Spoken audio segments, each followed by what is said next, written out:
Cendrillon, un conte de Charles Perrault. Il était une fois un gentilhomme qui épousa en secondes noces une femme, la plus hautaine et la plus fière qu'on eût jamais vue. Elle avait 2 filles de son humeur et qui lui ressemblaient en toutes choses. Le mari avait de son côté une jeune fille, mais d'une douceur et d'une bonté sans exemple. Elle tenait cela de sa mère, qui était la meilleure personne du monde. Les noces ne furent pas plus tôt faites que la belle-mère fit éclater sa mauvaise humeur. Elle ne put souffrir les bonnes qualités de cette jeune enfant, qui rendait ses filles encore plus haïssables. Elle la chargea des plus viles occupations de la maison. C'était elle qui nettoyait la vaisselle et l'émontait, qui frottait la chambre de madame et celle de mesdemoiselles ses filles. Elle couchait tout au haut de la maison, dans un grenier, sur une méchante paillasse, pendant que ses sœurs étaient dans des chambres parquetées, où elles avaient des lits des plus à la mode, et des miroirs où elles se voyaient depuis les pieds jusqu'à la tête. La pauvre fille souffrait tout avec patience et n'osait s'en plaindre à son père qui l'aurait grondée, parce que sa femme le gouvernait entièrement. Lorsqu'elle avait fait son ouvrage, elle s'allait mettre au coin de la cheminée et s'asseoir dans les cendres, ce qui faisait qu'on l'appelait communément dans le logis Cucendron. La cadette, qui n'était pas si malhonnête que son aînée, l'appelait Cendrillon. Cependant Cendrillon, avec ses méchants habits, ne laissait pas d'être 100 fois plus belle que ses sœurs, quoique vêtue très magnifiquement. Il arriva que le fils du roi donna un bal, et qu'il en pria toutes les personnes de qualité. Nos 2 demoiselles en furent aussi priées, car elles faisaient grande figure dans le pays. Les voilà bien aises et bien occupées à choisir les habits et les coiffures qui leur siéraient le mieux. Nouvelle peine pour Cendrillon, car c'était elle qui repassait le linge de ses sœurs et qui gaudronnait leurs manchettes. On ne parlait que de la manière dont on s'habillerait. « Moi, dit l'aînée, je mettrai mon habit de velours rouge et ma garniture d'Angleterre. » « Moi, dit la cadette, je n'aurai que ma jupe ordinaire, mais en récompense, je mettrai mon manteau à fleurs d'or et ma barrière de diamants, qui n'est pas des plus indifférentes. » On envoya quérir la bonne coiffeuse pour dresser les cornettes à 2 rangs, et on fit acheter des mouches de la bonne faiseuse. Elles appelèrent Cendrillon pour lui demander son avis, car elle avait le goût bon. Cendrillon les conseilla le mieux du monde et s'offrit même à les coiffer, ce qu'elles voulurent bien. En les coiffant, elle lui disait : « Cendrillon, serais-tu bien aise d'aller au bal ? » ?»« Hélas, mesdemoiselles, vous vous moquez de moi, ce n'est pas là ce qu'il me faut. »« Tu as raison, on rirait bien si on voyait un Cucendron aller au bal. » Une autre que Cendrillon les aurait coiffées de travers, mais elle était bonne et elle les coiffa parfaitement bien. Elles furent près de 2 jours sans manger, tant elles étaient transportées de joie. On rompit plus de 12 lacets à force de les serrer pour leur rendre la taille plus menue, et elles étaient toujours devant leur miroir. Enfin, l'heureux jour arriva, on partit, et Cendrillon les suivit des yeux le plus longtemps qu'elle put. Lorsqu'elle ne les vit plus, elle se mit à pleurer. Sa marraine, qui la vit tout en pleurs, lui demanda ce qu'elle avait. « Je voudrais bien. Elle pleurait si fort qu'elle ne put achever. Sa marraine, qui était fée, lui dit : « Tu voudrais bien aller au bal, n'est-ce pas ? » ?»« Hélas, oui, » dit Cendrillon en soupirant. »« Eh bien, seras-tu bonne fille ? » dit sa marraine. « Je t'y ferai aller. » Elle la mena dans sa chambre et lui dit : « Va dans le jardin et apporte-moi une citrouille. » Cendrillon alla aussitôt cueillir la plus belle qu'elle put trouver et la porta à sa marraine, ne pouvant deviner comment cette citrouille la pourrait faire aller au bal. Sa marraine la creusa et, n'ayant laissé que l'écorce, la frappa de sa baguette, et la citrouille fut aussitôt changée en un beau carrosse tout doré. Ensuite, elle alla regarder dans sa souricière, où elle trouva 6 souris toutes en vie. Elle dit à Cendrillon de lever un peu la trappe de la souricière, et à chaque souris qui sortait, elle lui donnait un coup de sa baguette. Et la souris était aussitôt changée en un beau cheval, ce qui fit un bel attelage de 6 chevaux, d'un beau gris de souris pommelées. Comme elle était en peine de quoi elle ferait un cocher, « Je vais voir, » dit Cendrillon, « s'il n'y a point quelque rat dans la ratière, nous en ferons un cocher. »« Tu as raison, » dit sa marraine, « va voir. » Cendrillon lui apporta la ratière, où il y avait 3 gros rats. La fée en prit un d'entre les 3, à cause de sa maîtresse Barbe. Et l'ayant touché, il fut changé en un gros cocher, qui avait une des plus belles moustaches qu'on ait jamais vues.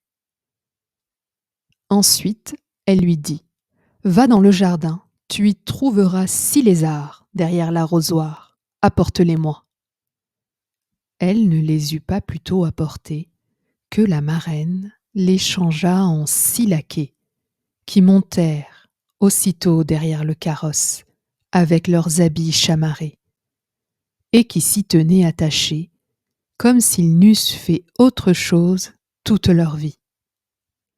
La fée dit alors à Cendrillon : « Eh bien, voilà de quoi aller au bal. N'es-tu pas bien aise ? » ?»« Oui, mais est-ce que j'irai comme cela avec mes vilains habits ? » Sa marraine ne fit que la toucher avec sa baguette, et en même temps ses habits furent changés en des habits de drap d'or et d'argent, tout chamarrés de pierreries. Elle lui donna ensuite une paire de pantoufles de verre, les plus jolies du monde. Quand elle fut ainsi parée, elle monta en carrosse.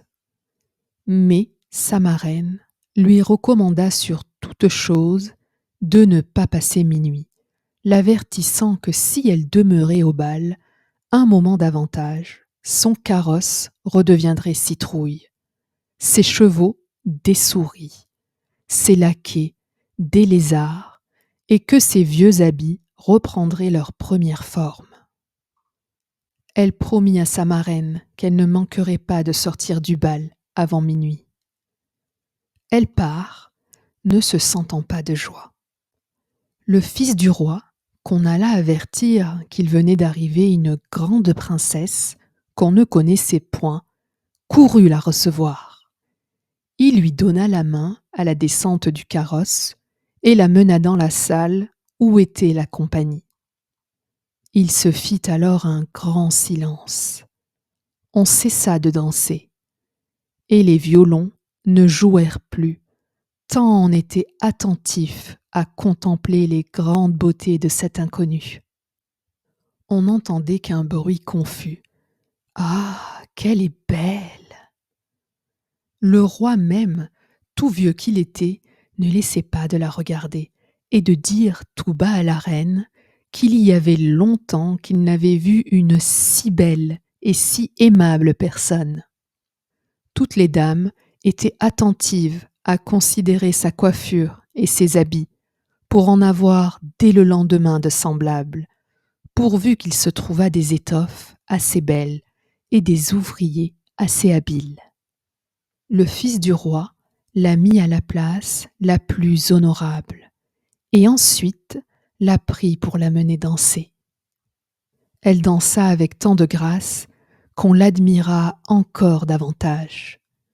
On apporta une fort belle collation, dont le jeune prince ne mangea point, tant il était occupé à la considérer. Elle alla s'asseoir auprès de ses sœurs et leur fit mille honnêtetés. Elle leur fit part des oranges et des citrons que le prince lui avait donnés, ce qui les étonna fort, car elle ne la connaissait point. Lorsqu'elle causait ainsi, Cendrillon entendit sonner 11 heures 3/4. Elle fit aussitôt une grande révérence à la compagnie et s'en alla le plus vite qu'elle put. Dès qu'elle fut arrivée, elle alla trouver sa marraine, et après l'avoir remerciée, elle lui dit qu'elle souhaiterait bien aller encore le lendemain au bal, parce que le fils du roi l'en avait priée. Comme elle était occupée à raconter à sa marraine tout ce qui s'était passé au bal, les deux sœurs heurtèrent à la porte. Cendrillon leur alla ouvrir. « Que vous êtes longtemps à revenir ?»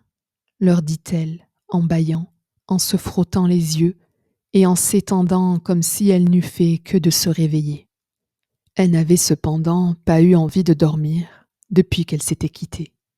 « Si tu étais venue au bal, lui dit une de ses sœurs, tu ne t'y serais pas ennuyée.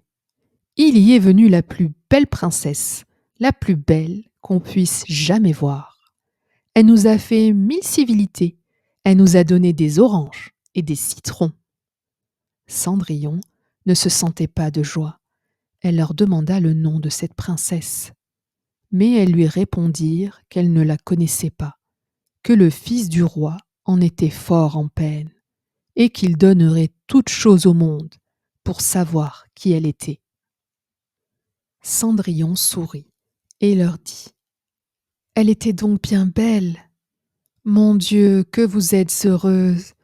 Ne pourrais-je point la voir ? Hélas ! Mademoiselle Javotte, prêtez-moi votre habit jaune que vous mettez tous les jours. » « Vraiment, dit mademoiselle Javotte, je suis de cet avis.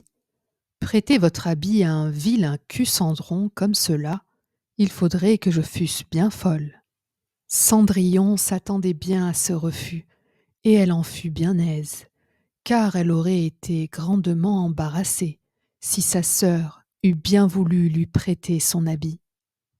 Le lendemain, les deux sœurs furent au bal, et Cendrillon aussi, mais encore plus parée que la première fois.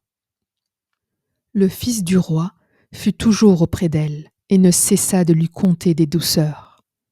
La jeune demoiselle ne s'ennuyait point et oublia ce que sa marraine lui avait recommandé, de sorte qu'elle entendit sonner le premier coup de minuit, lorsqu'elle ne croyait pas qu'il fût encore 11 heures. Elle se leva et s'enfuit aussi légèrement qu'aurait fait une biche. Le prince la suivit, mais il ne put l'attraper. Elle laissa tomber une de ses pantoufles de verre, que le prince ramassa bien soigneusement.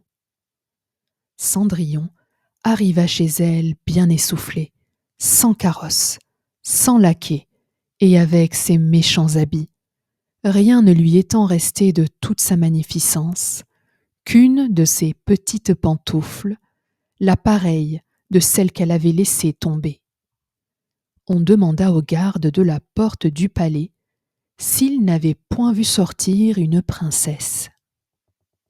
Ils dirent qu'ils n'avaient vu sortir personne, qu'une jeune fille fort mal vêtue, et qui avait plus l'air d'une paysanne que d'une demoiselle. Quand ces deux sœurs revinrent du bal, Cendrillon leur demanda si elles s'étaient encore bien diverties, et si la belle dame y avait été. Elles lui dirent que oui, mais qu'elle s'était enfuie lorsque minuit avait sonné, et si promptement qu'elle avait laissé tomber une de ses petites pantoufles de verre, la plus jolie du monde, que le fils du roi l'avait ramassée, et qui n'avait fait que la regarder pendant tout le reste du bal, et qu'assurément il était fort amoureux de la belle personne à qui appartenait la petite pantoufle. Elles dirent vrai, car peu de jours après, le fils du roi fit publier à son de trompe qu'il épouserait celle dont le pied serait bien juste à la pantoufle. On commença à l'essayer aux princesses, ensuite aux duchesses et à toute la cour, mais inutilement. On l'apporta chez les deux sœurs, qui firent tout leur possible pour faire entrer leurs pieds dans la pantoufle, mais elles ne purent en venir à bout. Cendrillon, qui les regardait et qui reconnut sa pantoufle, dit en riant : « Que je vois si elle ne me serait pas bonne !» Ses sœurs se mirent à rire et à se moquer d'elle. Le gentilhomme, qui faisait l'essai de la pantoufle, ayant regardé attentivement Cendrillon et la trouvant fort belle, dit que cela était juste et qu'il avait ordre de l'essayer à toutes les filles.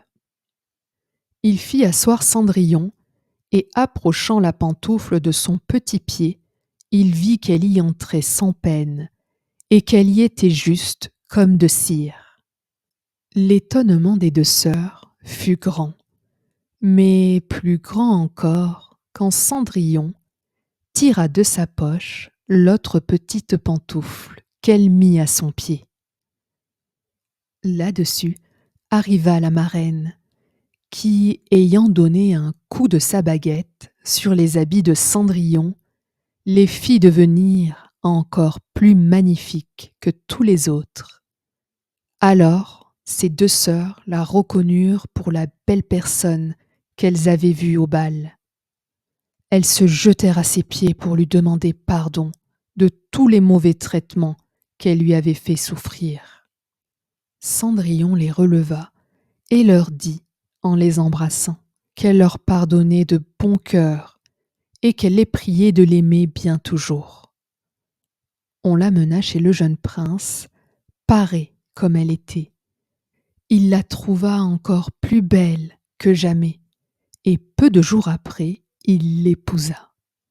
Cendrillon, qui était aussi bonne que belle, fit loger ses deux sœurs au palais et les maria dès le jour même à deux grands seigneurs de la cour. Moralité de l'histoire. La beauté est un rare trésor. De l'admirer, jamais on ne se lasse. Mais ce qu'on nomme bonne grâce est sans prix et vaut mieux encore. C'est ce qu'à Cendrillon fit avoir sa marraine en l'instruisant, tant et si bien qu'elle en fit une reine. Car ainsi sur ce conte on va moralisant. Belle, ce don vaut mieux que d'être bien coiffée. Pour engager un cœur, pour en venir à bout, la bonne grâce est le vrai don des fées. Sans elle, on ne peut rien. Avec elle, on peut tout. Un like et un abonnement, ça fait toujours plaisir. Et ça m'aide à continuer. Merci et à bientôt.